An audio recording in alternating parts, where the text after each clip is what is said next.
Bismillahirrahmanirrahim. Assalamualaikum warahmatullahi wabarakatuh. Jumpa lagi kita dan channel saya. Masih hari sama juga, iaitu 8 hari bulan Jun 2026 Masihi. Sekarang pukul tepat pukul 8 malam, jadi sudah berubah tarikh daripada 22 kepada 20 daripada 22 kepada 23 Zulhijjah 1447 Hijriah. Okey, seperti biasa video daily report kita untuk hari ini. Malam tadi selepas ada buat video daily report tu, saya pergi grafik seperti biasa, minum malam seperti biasa, main internet tu. Connect lah, main internet seperti biasa lah. Balik pada pukul 12 gitu, 12 lebih-lebih 12.10 gitu, lebih kurang. Tidur pada pukul 3 pagi. 2.40 pagi. 3 suku pagi. Kita lebih kurang. Bangun pada pukul 6.40 pagi, bangun agak ngantuk juga lah. Mandi, makan main subuh, kemudian makan sarapan. Lepas tu pergi kerja pada pukul 8.10 kita keluar. Terus pergi ke tempat kerja lagi lah, tak singgah ada fikri lah. Lepas tu buat kerjaan tu hari ni je pelah depan tu. Saya ada sempat buat review tadi tak? Saya ada sempat buat review masa tu sebelum kerja.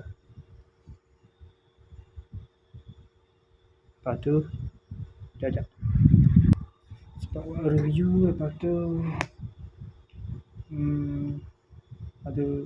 ajak nak ingatkan buat belakang, rupanya buat ke depan ni.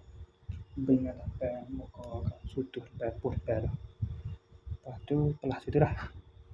Sampai ke siap tadi dalam pukul 4 siap. Oh lama. Lepas tu baru Shopee tu sampai tadi pada pukul 3.24 petang. 3.24 petang. Lepas tu tak ada buat review nanti malam nanti. Saya tinggal dulu. Saya simpan dulu. Pada tu terus balik ke kopak.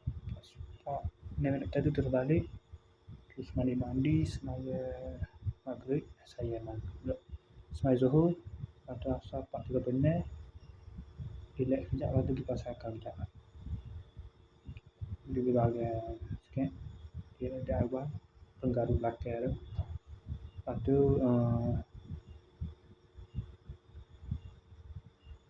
tu terus ke ni lah. Singgah pada fikri sampai sekejap. Lepas maghrib terus balik. Lepas tu masa maghrib terus balik semaya, klik semaya. Balik tu terus semaya maghrib. Lepas tu selesai semaya maghrib tu terus ke sini untuk buat video daily report. Okey, saya sekadar saja untuk sesi video daily report kita untuk hari ini. Assalamualaikum warahmatullahi wabarakatuh. Bye.